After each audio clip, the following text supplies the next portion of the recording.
बिना माँ के 5 बेटियों का एक भाई। एक छोटे से कस्बे में एक सादा सा घर था। उस घर में 6 बच्चे रहते थे, 5 बेटियां और उनका एकमात्र भाई रमेश।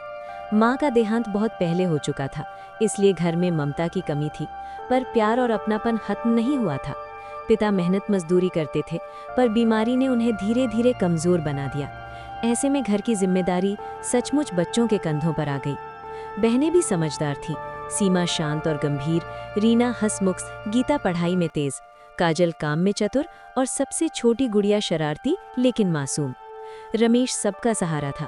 वो खुद अक्सर माँ की कमी महसूस करता, लेकिन बहनों के सामने कभी उसे जाहिर नहीं होने देता। सुबह सुबह वो पानी भरने के लिए जग जाता, चूल्हे पर चाय रख देता, फिर बहनों को आवाज देता, चलो देर हो जाएगी स्कूल को। छोटी गुड़िया आधी नींद में ही कहती, भैया माँ होती तो गोद में उठा लेती।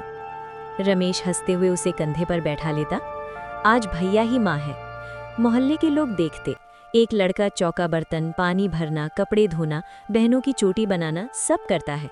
कुछ लोग ताना भी मारते, पर वो सिर्फ मुस्कुरा देता।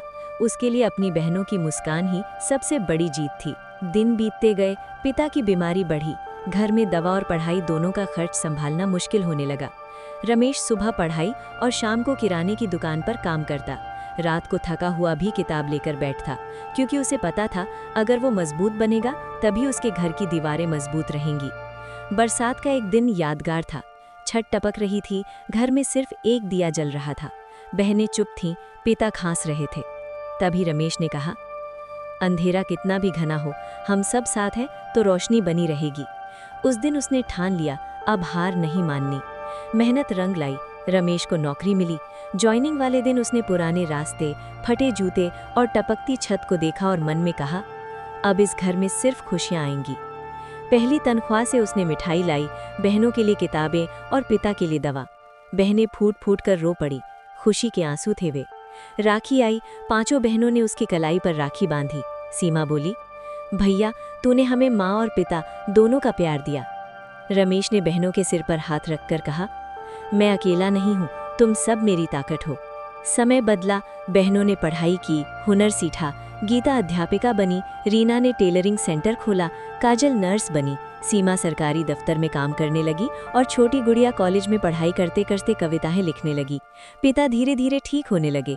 घर में पहले जहाँ खामोशी रहती थी, वहाँ अब हंसी ठिठोली गूंजती थी।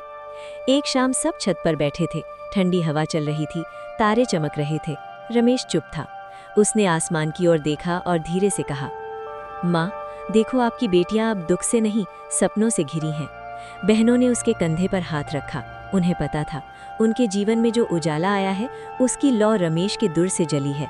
सीख, सच्ची ताकत वही है जो दूसरों के लिए जिम्मेदार बने। माँ का साया भले ना हो, लेकिन प्यार और एकता परिवार को संभाल सकते हैं।